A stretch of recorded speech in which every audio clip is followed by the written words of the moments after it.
Morning, everyone, and welcome to our webinar on climate resilience in Pakistan, climate change and resilient agriculture. This is the ninth in a series of webinars on climate resilience in Pakistan, supported by the United States Agency for International Development's Higher Education System Support Activity, or HESSA. We are now in the fourth year of our project, a 5-year project to strengthen higher education in Pakistan. We have 16 partner universities, and Sindh Agriculture University in Tandojam is one of our esteemed partner institutions. I'll just tell you a little bit about HESSA before we launch into our very interesting webinar. So HESSA has the main purpose of improving the employability of university graduates in Pakistan. And we do that by strengthening universities and the Higher Education Commission. There are three components of HESSA. The first is component A, which focuses on leadership. So we provide training to vice chancellors, to deans, to department heads, to women leaders, to help strengthen the leadership of higher education institutions. The second component, component B, is focused on the faculty, and we try to help the faculty become better teachers, better researchers. So we work with the ORICs at universities, the Offices of Research, Innovation, and Commercialization. And this series of webinars is part of what we call the Research Coordination Network, or RCN. So we're not only promoting research at Pakistani universities, but we are promoting research that's useful to the country's development. And obviously research on climate resilience, it definitely meets that requirement. Secondly, we want to encourage collaboration among researchers at different institutions and with researchers at foreign universities as well. And the third and final component, component C, focuses on improving student support services. So we know that in order for students to be more employable, they have to have not only technical knowledge, but also soft skills, such as communication skills, team working skills, problem-solving skills. So we also work with universities to provide better services to students as they complete their education and either look for a job, or many of them actually, as you know, start their own businesses as entrepreneurs. So with that introduction, it's my pleasure to introduce our moderator, Dr. Rajesh Kumar Soothar. He's an assistant professor at Sindh Agriculture University. So I turn the microphone over to you, Dr. Soothar. Thank you very much, dear Sir Dr. Ken Holtland, for inviting me for this scheduled event. Good morning, everyone, and Assalamu alaikum. Here is the agenda of the today event. So our first presenter is Dr. Saleem Bhatti. He is a qualified teacher and researcher in the field of soil science and its environment, with about 18 years professional experience in various capacities. Dr. Saleem Maseeh Bhatti got his postgraduate diploma in soil science from New Zealand in 2009. And Dr. Bhatti also received his PhD degree in 2014 from New Zealand and postdoc from University Putra, Malaysia in 2024. He has published more than 30 research articles in national or international research journals. He's also presented his research work in New Zealand, Australia, and the USA. He has held key positions at the university, including coordinator and many capacity building committees or other various committees. He is also 3-time Vice President of Soil Science Society of Pakistan. And Dr. Saleem Maseeh Bhatti, focusing on work on compost of food and agricultural waste, which is sustainable and environmental friendly approach. He is work on to serve humans and environment by his skills, knowledge, and sustainability agriculture intervention. So our first presenter is Dr. Saleem Maseeh Bhatti. Dear sir, please continue your presentation. Okay.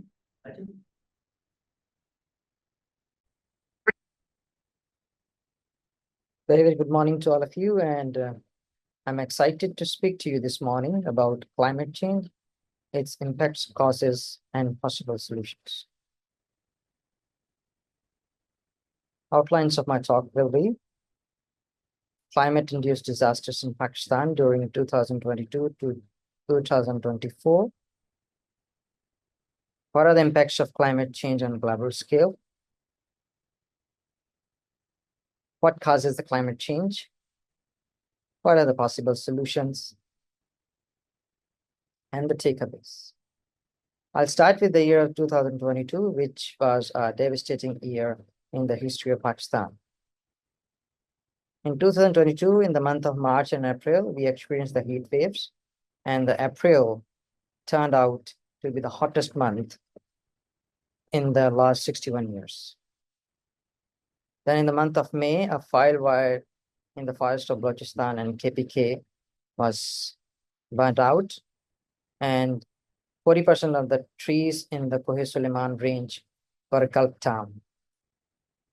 In the month of July, we experienced the urban flooding in Karachi, which caused the casualties and a serious damage to the infrastructures.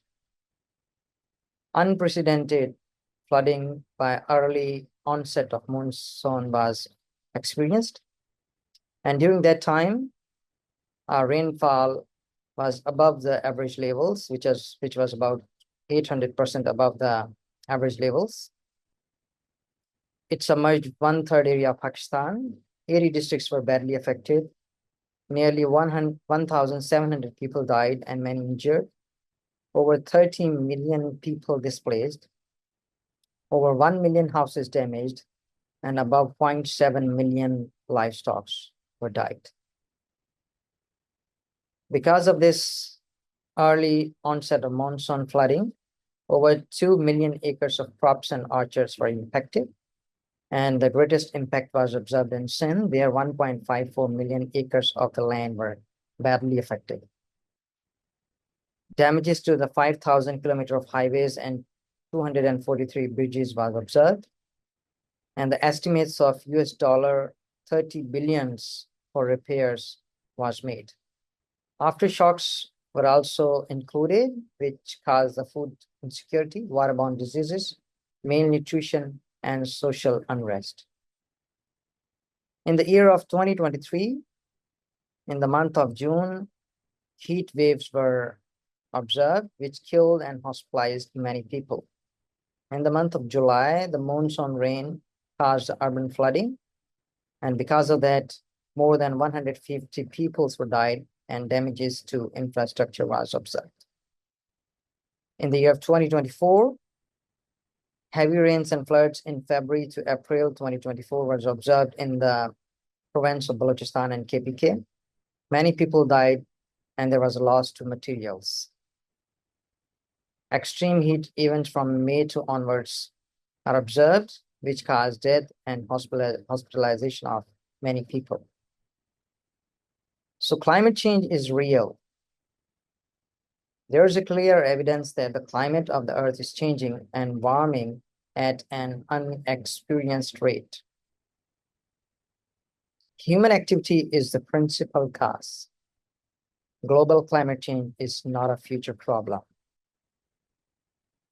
Because of climate change, global temperature is rising. The planet's average surface temperature has risen about 1 degree centigrade since the late 19th century.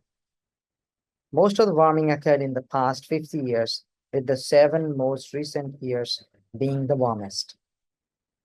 The global average temperature is expected to reach or exceed 1.5 degrees centigrade within the next few decades. This graph shows the global and ocean temperature index, and it's prepared by the NASA. And it shows the data from 1880 to 2022. And the graph clearly indicates that the temperature in this more than a century time frame is increasing and reaching up to the 1 degree centigrade. Not only temperature, but the oceans are also getting warmer. And much of the warmth or heat has been observed into the top 100 meters of ocean. And the warming of more than 0.3 degree centigrade has been noticed since 1969. The pH of the oceans are decreasing. And since the beginning of the Industrial Revolution, the acidity of surface ocean waters has increased by about 30%. This ocean warming and ocean acidification is adversely affecting the aquatic life and the food, which includes fishes and the shellfish. The ice sheets are shrinking. The Greenland and Antarctic ice sheets have decreased in mass. According to the data, Greenland lost an average of 279 billion tons of ice per year between 1993 and 2019. Antarctica lost about 148 billion tons of ice per year. Another impact is about the sea level rise. Global sea level rose about 8 inches in the last century. The rate in the last 2 decades, however, is nearly double that of the last century and accelerating slightly every year. The rise of sea level is expected to rise 1 feet by 2050. The problem will affect 1 billion people in low-lying coastal zones. In addition, the glaciers are retreating almost every year around the world, including in the Alps, Himalayas, Andes, Rockies, Alaska, and Africa.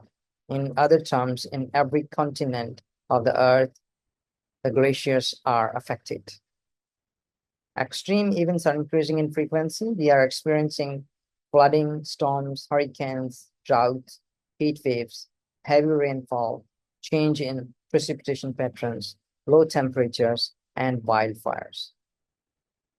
Unfortunately, the least contributors are most affected.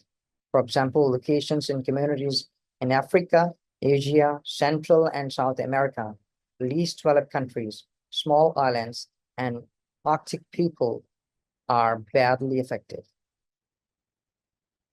Adverse impacts of climates will intensify and will affect to the water availability and food production, where we will experience the decrease in water availability, agriculture and food production, animal and livestock health and productivity will be affected, and the fisheries, yields, and aquaculture production will be diminished.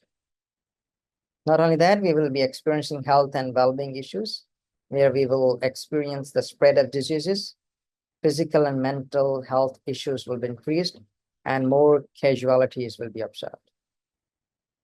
A greater number of displacement will happen.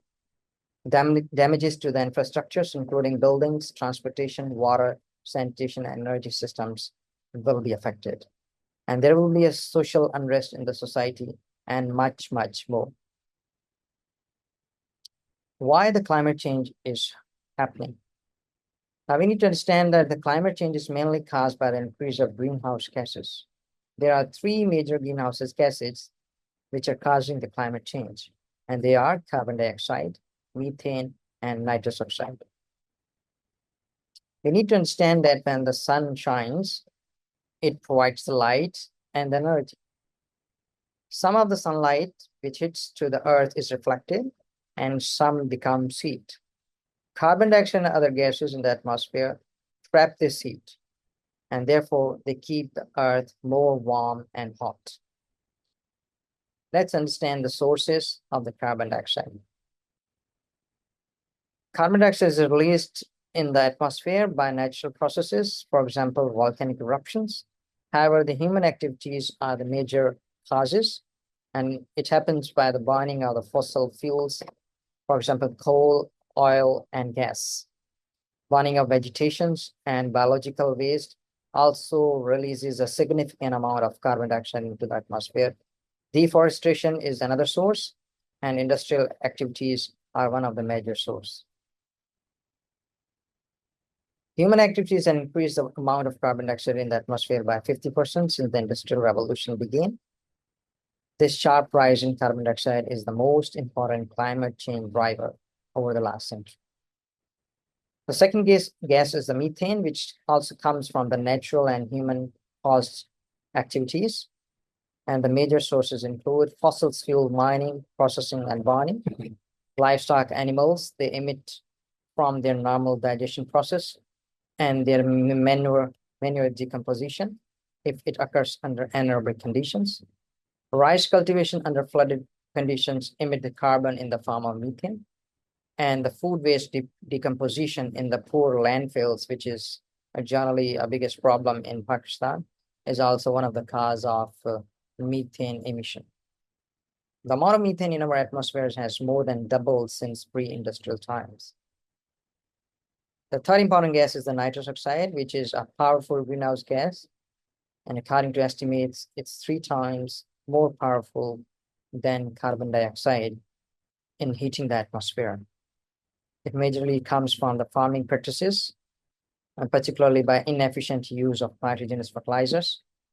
If we burn the vegetations and solid waste, it emits the nitrous oxide gas, and the combustion of fossil fuels also releases the nitrous oxide into the atmosphere. Nitrous oxide has increased into the atmosphere by 18% in the last 100 years. We need to understand that greenhouse gas emission occurs from many sectors and systems. According to IPCC 2023 Sixth Assessment Report, in 2019, approximately 79% of the global greenhouse emission came from the sectors of energy, industry, transport, and buildings together.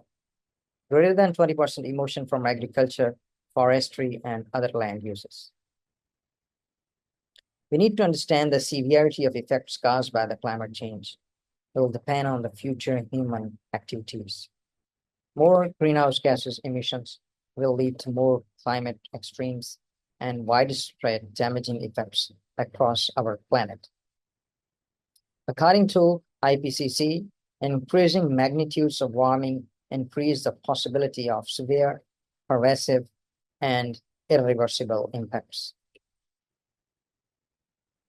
Responding to climate change involves 2 possible approaches. One is mitigation, which is basically reducing and stabilizing the levels of heat-trapping greenhouse gases in the atmosphere.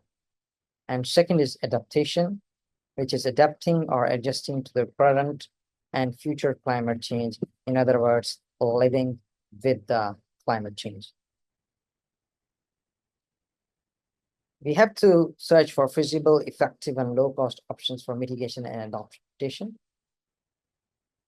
Rapid and far-reaching changes across all sectors and systems are necessary for a sustainable future. However, all stakeholders, individual industries, and government should work together for success. I'll share with you some of the responses which can be adopted into each system. For example, taking the example of energy system, what are the mitigation and adaptation options?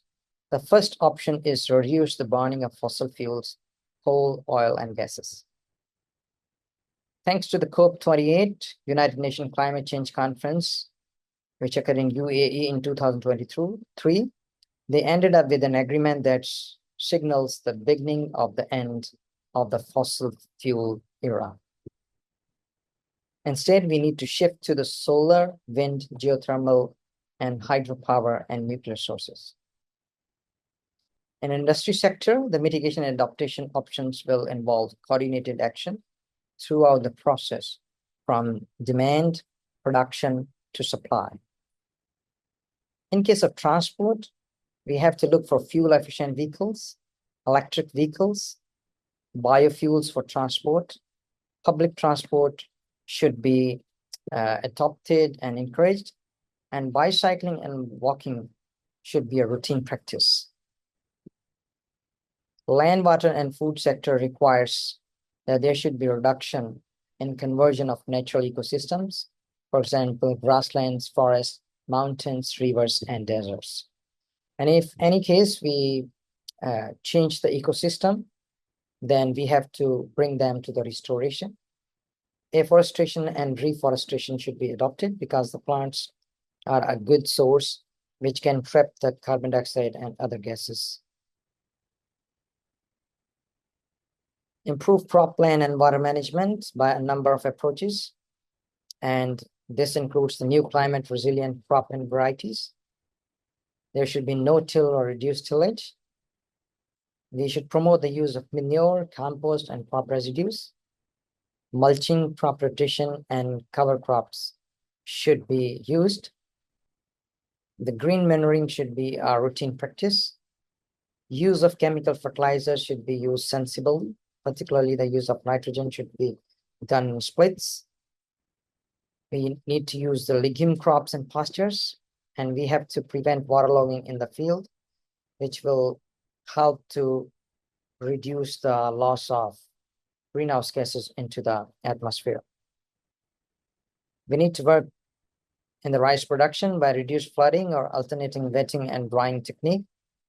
There should be controlled decomposition of farm manures so that the methane and other gases do not come out. And we need to stop burning of the residues, which emits the carbon dioxide, nitrogen, and methane gases into the atmosphere. On-farm water management strategies, including the storage, application, and conservation of the water, should be adopted. We need to adopt the agroforestry, where the croplands are grown with the trees. The composting of the food waste should be adopted, and sustainable livestock, aquaculture, and fisheries systems should be adopted. At this moment, I would like to appreciate the efforts of the agriculturists and other water scientists and food scientists which are working on these aspects, and further research and collaboration is needed in these sectors to stop the greenhouse gases emission into the atmosphere. There could be some mitigation and adaptation options which can be adopted during settlements and infrastructure. One of them is urban greening, where we can have effective, this is effective for flooding and heat. We need to have more efficient buildings with improved designs, construction, and use. There should be efficient lighting, appliances, and equipment, which is required to save the energy. And further, we need to develop strategies to deal with the extremes, for example, flooding and heat waves. Finally, I would say that climate change is a reality and a challenge. Effects of climate change are evidenced at local, regional, and global scale. Increasing greenhouse gases will further intensify the negative effects of climate change. Mitigation and adaptation techniques should be urgently adopted in each sector and system. Individuals, industries, and government should understand and actively participate to reduce greenhouse gases emissions. Finally, I would say our climate is our future. Thank you for your attention. Thank you, Dr. Saleem Maseeh Bhatti Sahab. Due to time limitations, so we fastly move to our second speaker. Our second speaker is Dr. Kamran Soomro. Okay, thank you very much for having me here. It's been an honor to be with academia and the University of Utah. I will just take few minutes to talk about the, as I mentioned, the topic. Here is the content of my presentation. First, I will give some background. Then we'll discuss the overview of the Pakistan agriculture. Then I will talk about the climate change and climate challenges. Then we'll speak about the agriculture and climate relationship. Then we'll talk about the agriculture water productivity and the solution, which is the climate smart agriculture, and will give you the way forward. So everyone knows that basically agriculture is contributing, the 70% of fresh water withdrawals globally. And when we talk about in Pakistan, the application of irrigation through the surface is only 27%. However, the 73% of groundwater is using for the agriculture. Recent floods in 2022, which have already mentioned Dr. Bhatti, that have caused the serious impact of the climate change and the agriculture sector damages of around $13 billion. And when we talk about Sindh, the only Sindh, actually the damages around $9.2 billion reported by the Asian Development Bank. So just have a quick look of the overview of the Pakistan agriculture. We have the landscape of over 79.6 million hectare with 180 million population. So basically, this is not the population. These are the customers basically, which needs food, which need energy and water. So largely agrarian economy with 21% annual GDP. Arid to semi-arid climatic condition, which is used to be tropical since 2 decades ago, but not anymore. The third largest users of groundwater for irrigation in the world, with the employment of 43%, the export earnings of raw and processing products of 70%, where the industrial production related to agriculture is 51%. So what is climate change? This is one of the most difficult and global concern, and everyone is talking about, basically the climate change. We are the person, the human activity will contributing the climate change. And it has been noted in the IPCC report 2018 that the future global development is contributing by the humans. So Pakistan has now, been in the constant state of flood for 12 years. We have increased in number of floods. At the same time, we have, many more droughts here. So what kind of challenges for the climate change we are facing? The water security, which is one of the very important challenge that, due to the climate change impact, the demand of water basically is increased as the population increase. And the second is the weather changes. The intensity of extreme events, as I mentioned, that the floods, we have the parallel droughts and the intense monsoon pattern of flood and its frequency and amplitude, because there is uncertainty in heat waves and the drought. And ultimately, the impact on the food security, because of this, our crop cycle is changed and cause the low agriculture productivity. After that, we have the energy security. Definitely, when the increased demand of energy due to temperature rise, when the temperature is rise, definitely we need energy. So we have energy shortage here. Then the threats to Indus Delta, which is the main important part, the sea intrusion deterioration due to the surface and groundwater quality is also deteriorated. Now here is the graph. You could see that there is the temperature shows that the increase per year are expected to accelerate. So it shows the 6 decades, the temperature pattern. The temperature increases in the early decades in 60s, but we could see that in the period of 80s and 90s, there is a slightly increase in temperature. But after 2010, you could see that the major temperature increase was around 23 degrees centigrade, and which is, the historic average from the 1981 to 2010, where the historic average, you could imagine that the carbon intensive was 8.5. So this is the alarming situation. We can imagine how the climate change impact on the weather pattern. So how it contributes to agriculture that, heat and water may pass the critical threshold. The temperature increase, if more than 4 degrees centigrade, will endanger the ability of farms and the ecosystem to adopt. What happened? The water cycles will be very different and less predictable. We know that. The changes in intensity, frequency, and seasonality of precipitation, sea level rises and melting glaciers, and the changes in groundwater and river flows. agriculture and climate relationship, as I mentioned earlier, that there is a close relationship between the agriculture and climate, which I mentioned that your productivity is reduced. The climate temperature and precipitation changes account for a major portion of crop differences. From year to year, it is going to change. And land clearing has resulted in a significant decrease in forest because we are out of forest now. The fossil fuel energy, no doubt, it is necessary in agriculture when you talk about, and the greenhouse gas emission, which mentioned by the Dr. Bhatti, which is the methane and carbon dioxide, is the major contributor. So how could it impacts on the agriculture? It affects on the water cycle, as the water shortage limits sustainable agriculture development, greenhouse gas, which is produced by the types of agriculture. 15% of greenhouse gases emissions are attributed to the only livestock production.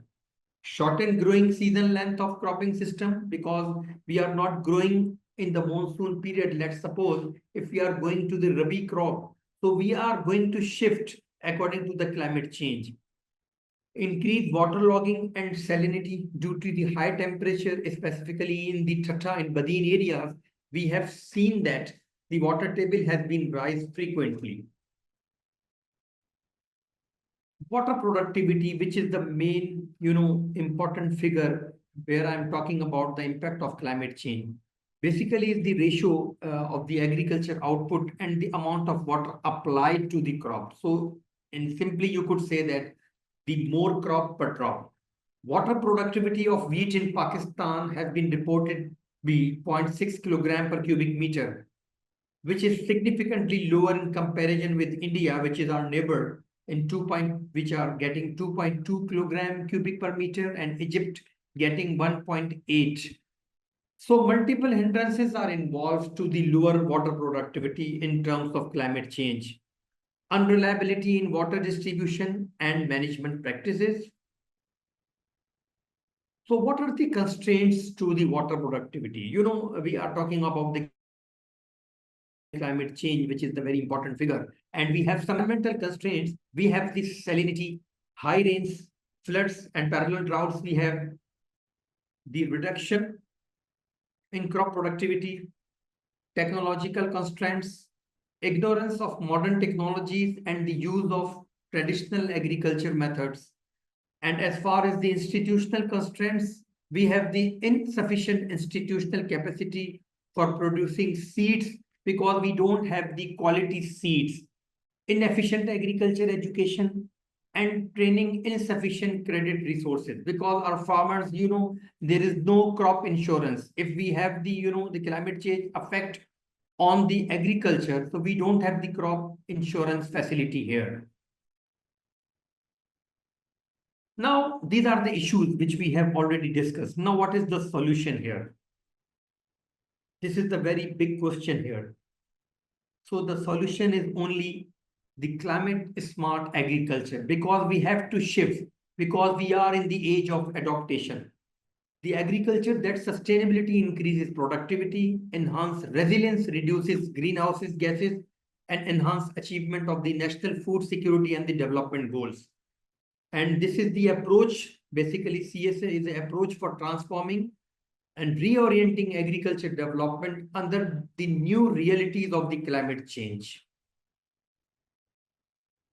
So why CSA? By 2050, approximately 70% more food will have to be produced to feed growing population. As I mentioned, the population is increasing time to time, specifically in the South Asia. You could see that the Bangladesh and Pakistan and India.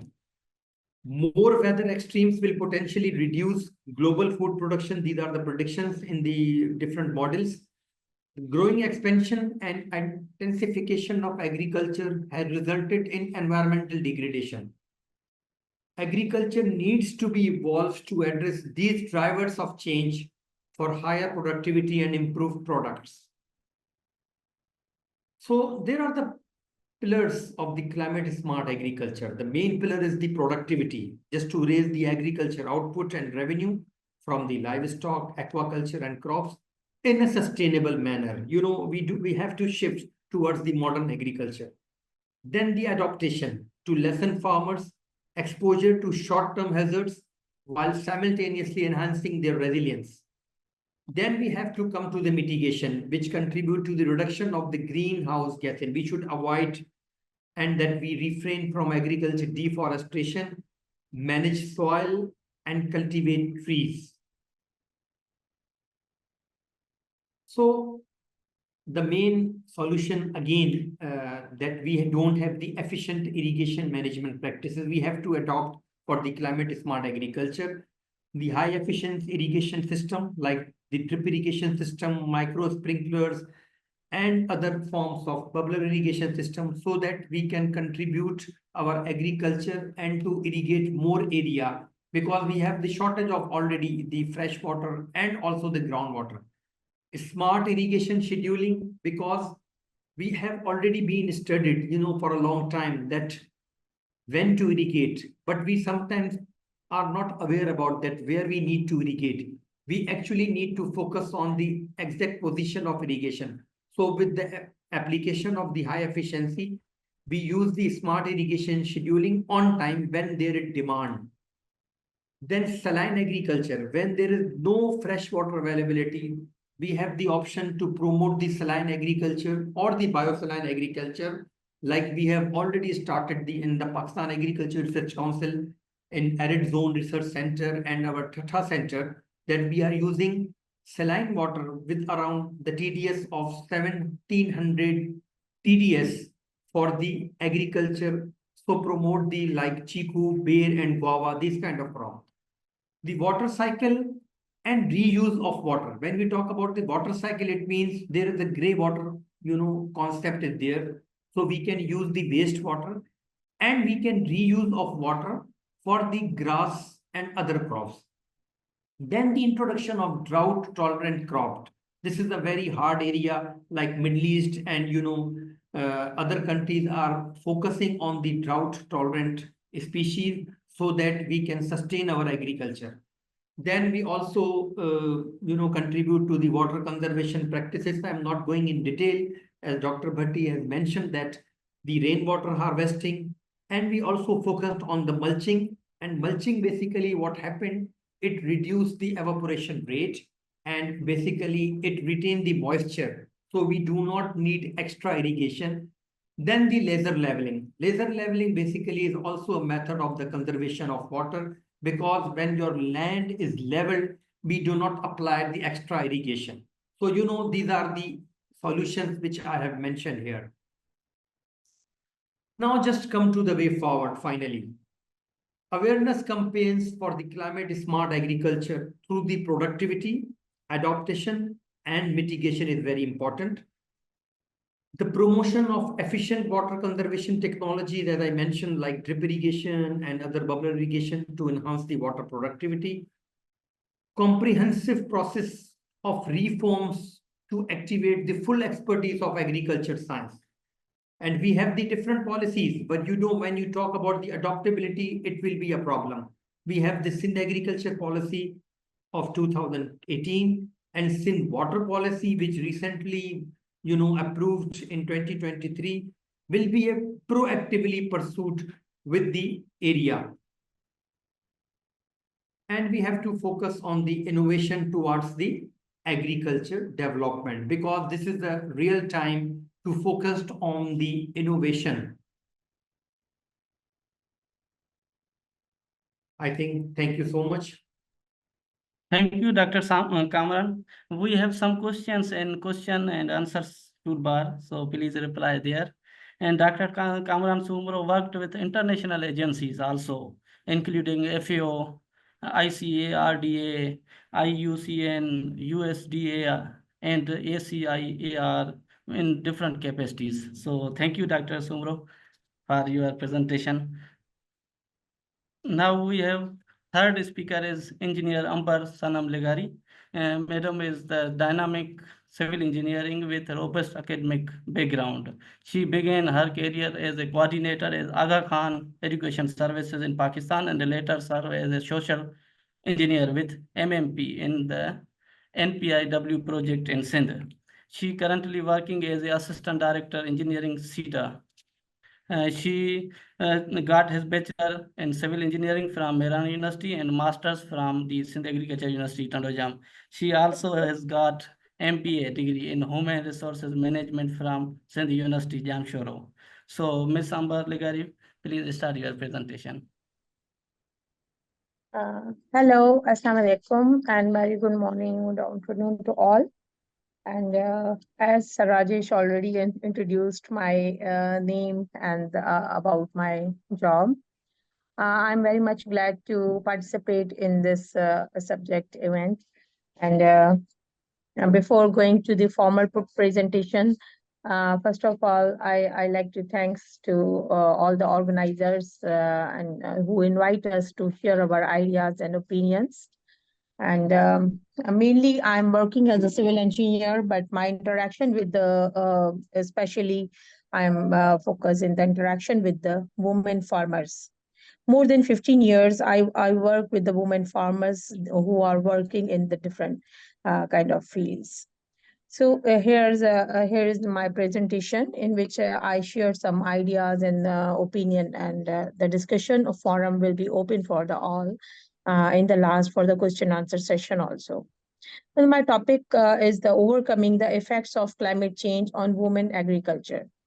As we know, the climate change is the global issue, but as far as if we talk about the women who are working in the agriculture sector or in the agriculture field, we feel that they are much affected according to the climate change and its scenario. My topics are the intersection of climate change and women in agriculture. Then we can discuss some major points of, about the devastating consequences over there.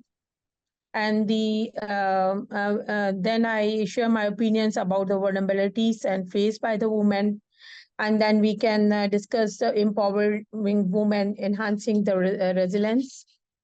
And how can we supporting women's resilience? And in the last, I will suggest some remedies to overcoming these kind of problems. So first of all, I will share my ideas about the intersection of climate change and women in agriculture.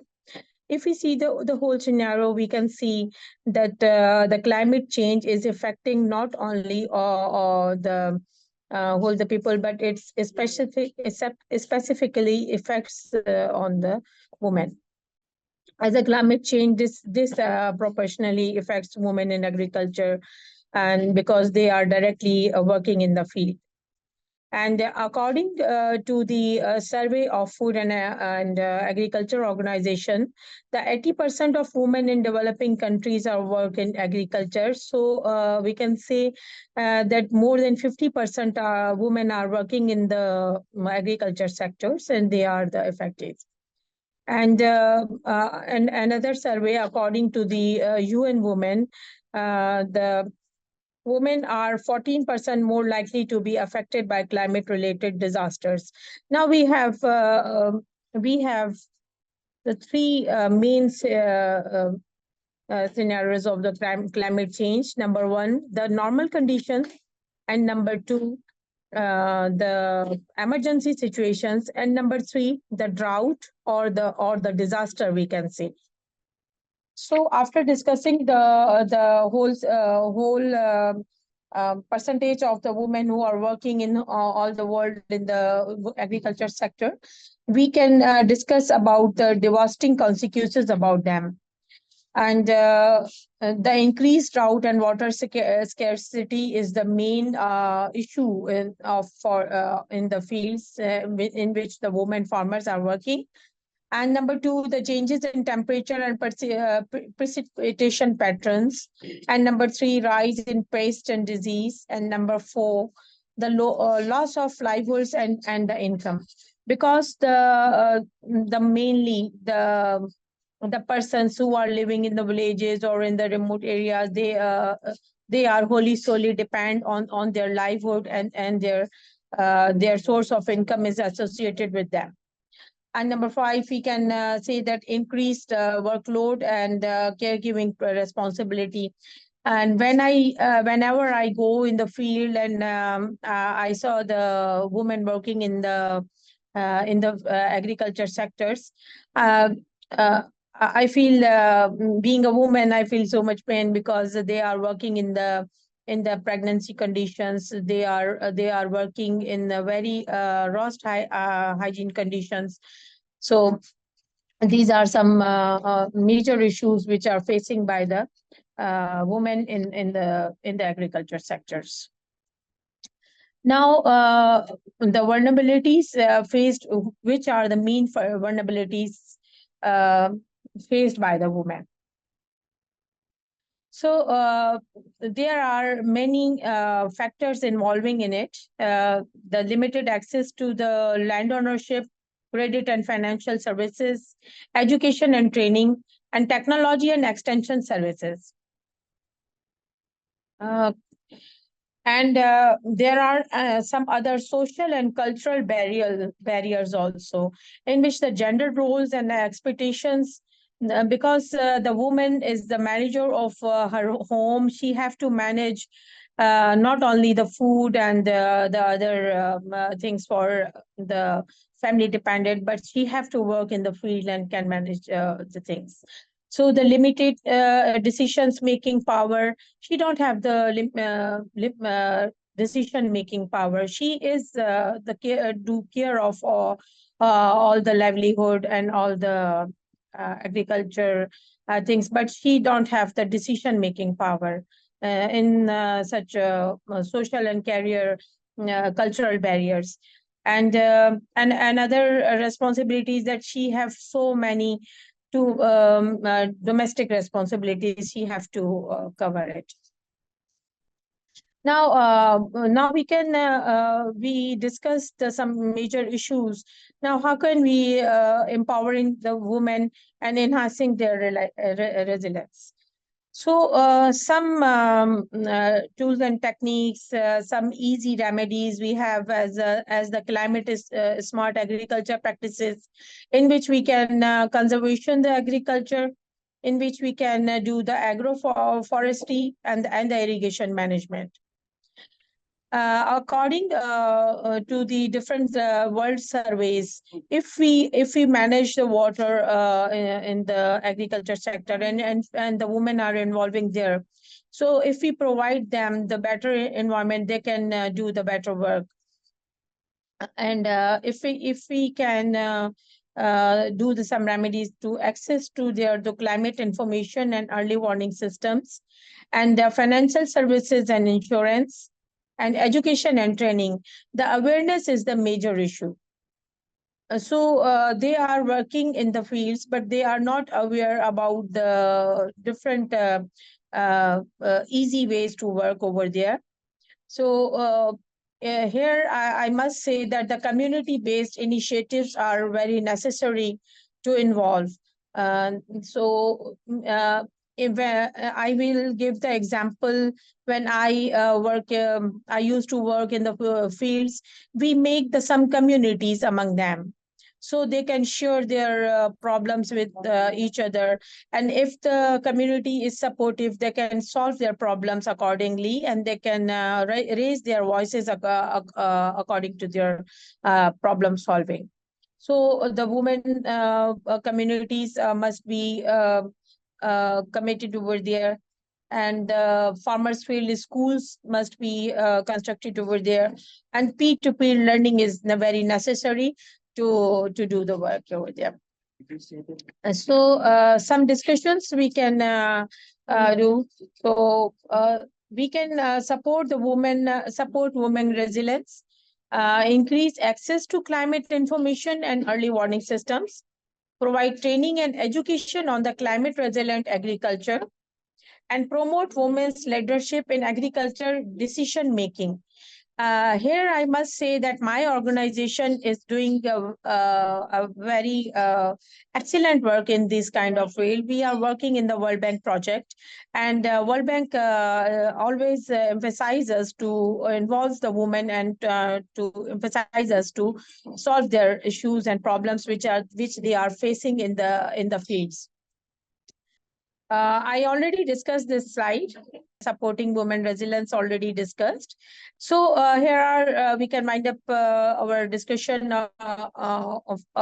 so how can we provide the access to the technology according the introduction of the climate resilient crops and use of digital tools for weather forecasting and marketing accesses. It is very necessary to give them awareness about these kind of easy technologies which can be adopted easily. So the role of cooperatives and the community groups are necessary to build up over there, and building networks for shared resources and information. The awareness session, as you see in the pictures, we are giving the trainings to the women farmers, not the high technical trainings, but the basic and the major remedies which they can easily adopt and they can easily do for the problem solving. Thank you. Thank you, Ms. Ambar. Now, if you have any questions or suggestions, please type in the question section bar. Now, I would like to invite to Dr. Kin Holland for conclude this event. Thank you, Dr. Soothar. So I think you will agree with me that there was a very stimulating and informative webinar. And I want to thank our scholars for sharing their outstanding and important research with us. So I wanted to let you know that there is a feedback form link in the chat section, and I encourage all of you to go there and complete the feedback form. Also, I would like to ask Dr. Soothar to complete a short report about this webinar, highlighting some of its major points, and please share that with me. So on behalf of the United States Agency for International Development's Higher Education System Strengthening Activity, I wish all of you a good day and look forward to seeing you in future webinars. Take care. Goodbye. Thank you, sir, and thank you all of you.